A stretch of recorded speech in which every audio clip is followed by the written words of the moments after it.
Most players lose a piece and start playing passively, just waiting for your opponent to slip up, which is basically handing over the game. See, when you're down material, your only chance is to take the initiative, grab those hanging pawns, and turn them into weapons in the endgame. So in this video, I'm going to show you how Alekhine used exactly that plan against Blackburn and pulled off a draw from a position anyone would have written off as lost. The game started with e4, e5, knight to f3, knight to c6, bishop to b5, which is the Spanish opening, and Black played knight to d4 going into the bird variation. Here, we take knight takes on d4, pawn takes back, and then we castled. So Black responded with g6, we played d3, bishop to g7, and then we went f4 with the idea of attacking early and opening up files in the center. And when you've got all your pieces on the board, that's the perfect time to create tension and open things up, because every active piece adds more weight to your attack, which is a principle Alekhine applies early on, and it gets even more important when the position calls for compensation for lost material.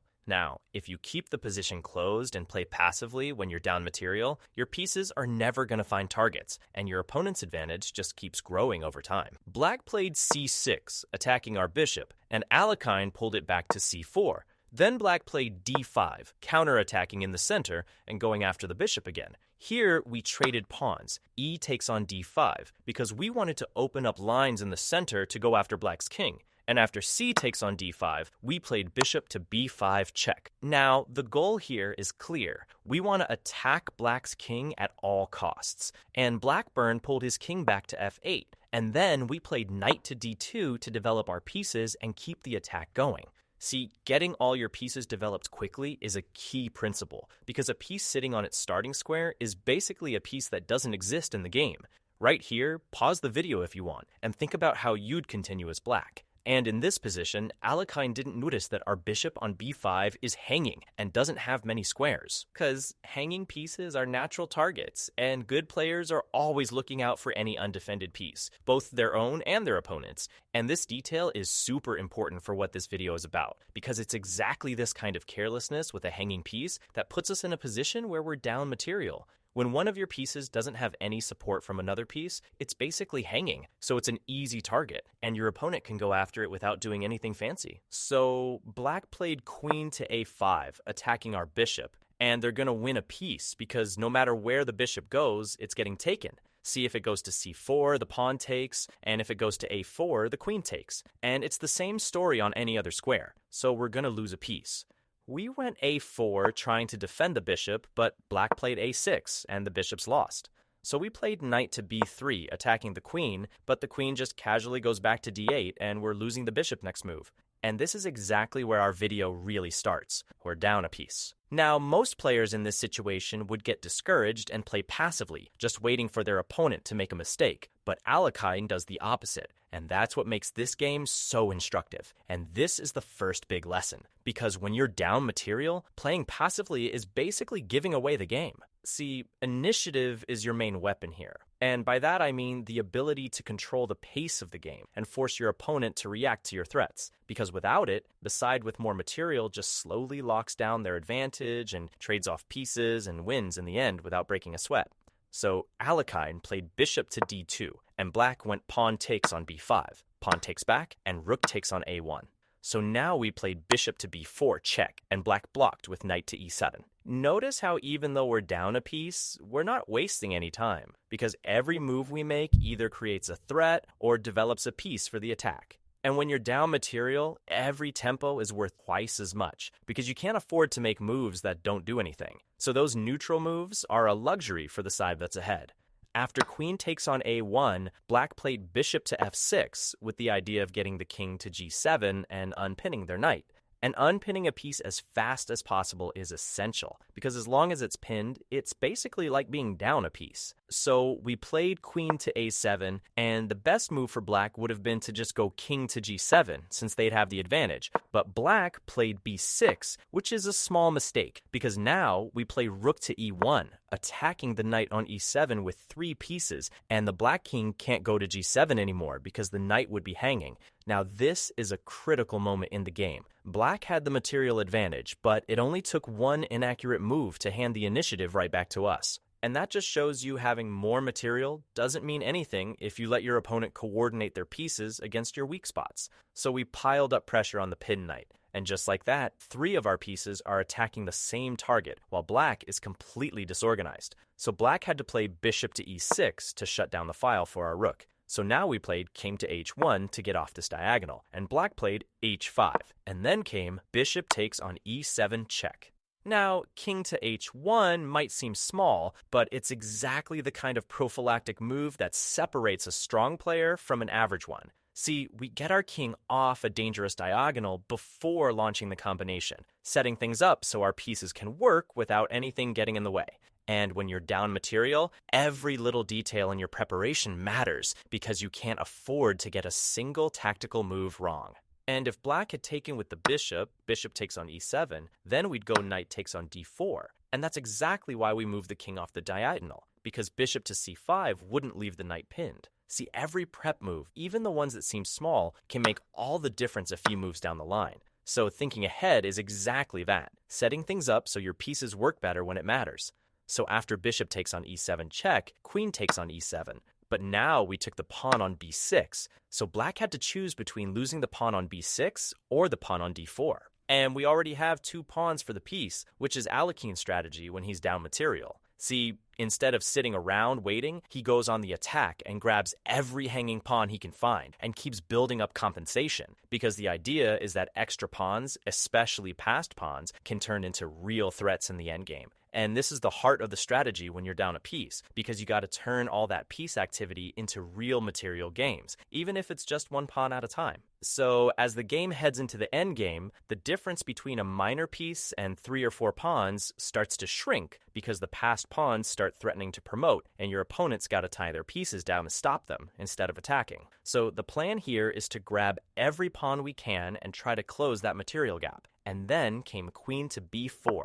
Black is threatening the rook, but we played queen to c5 check, forcing the queen trade, which is a really smart move by Alekhine. See, without the queens, black's extra piece loses a lot of its attacking power, and our passed pawns get more and more important, because the fewer pieces left, the stronger the pawns get. So after queen takes on c5, then knight takes on c5, and now we're threatening to take on e6 and win another pawn.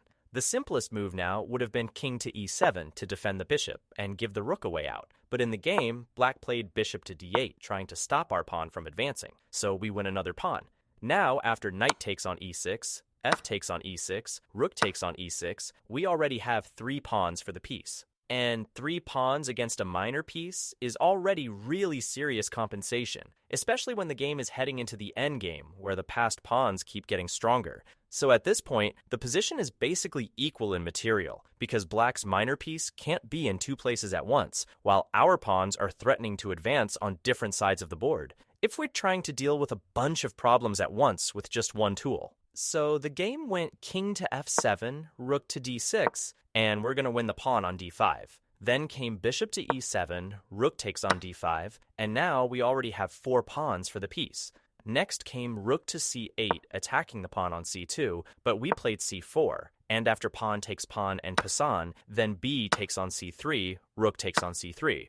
Now black is threatening back rank mate, and that's something you always got to respect, because 1 slip is all it takes to lose the entire game, no matter how much material you have, and that goes for both sides. When you're fighting to compensate for being a piece down, losing to a back rank mate just because you got careless, that throws away all the effort you've put in up until then. So always check if your king has an escape square before you go ahead with your plan. So we played king to g1, and now black played king to e6, attacking the rook. Then came rook to e5 check, king to d6, and rook to e3, defending the pawn on d3 while also keeping the pressure on the bishop, so the king stays completely stuck. Black played rook to b3, looking to control the pawn push and take it. So we played king to f1, trying to get closer to the center. See, in the endgame, the king's got to become an attacking piece, because unlike the middle game, where it needs protection, in the endgame, the king has to march toward the center and get into the fight.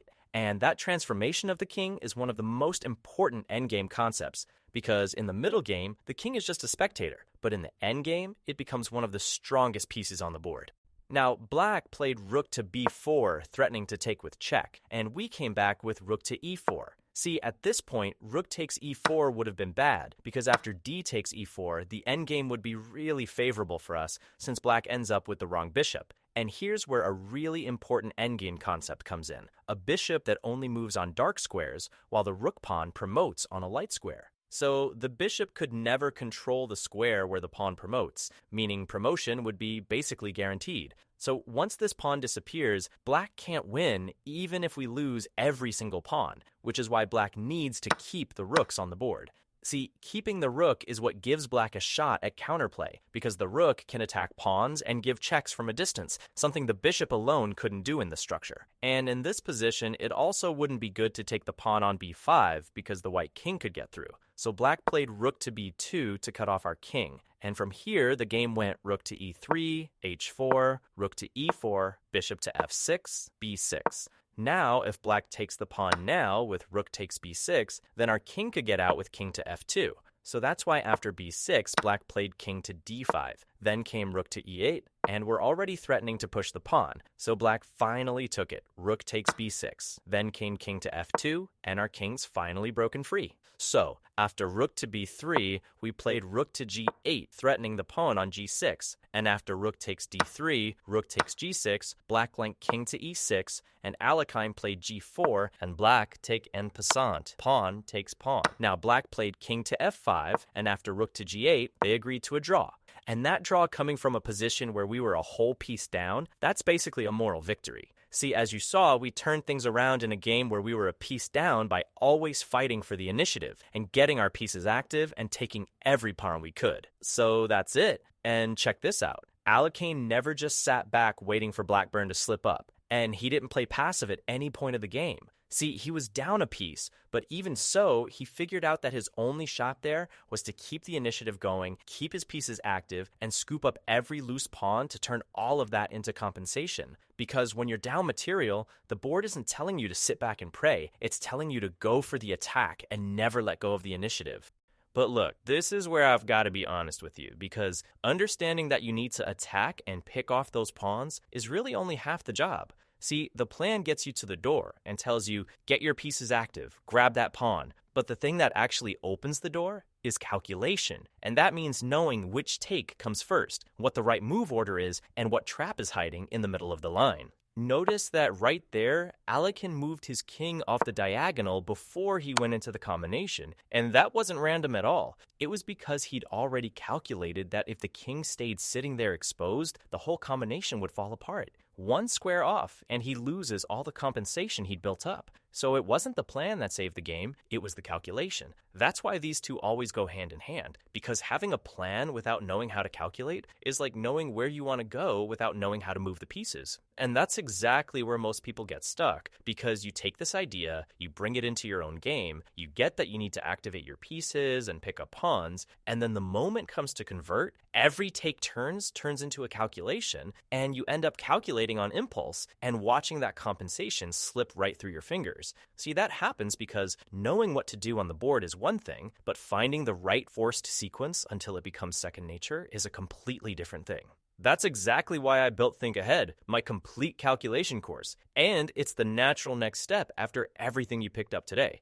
Inside, I take you from the basics all the way to the advanced stuff, step by step, from when to calculate and when not to, all the way to forced lines and advanced candidate move techniques, with full lessons and exercises for every topic, until this whole process just becomes the way you see the board. Now, what I showed you today is only a fraction of what's in there, so the link's down in the description and in the pinned comment. Click now, because if you stop here, you already know how this story ends. If you enjoyed and learned something new, make sure to hit the like button, subscribe to the channel, and I'll see you in the next video.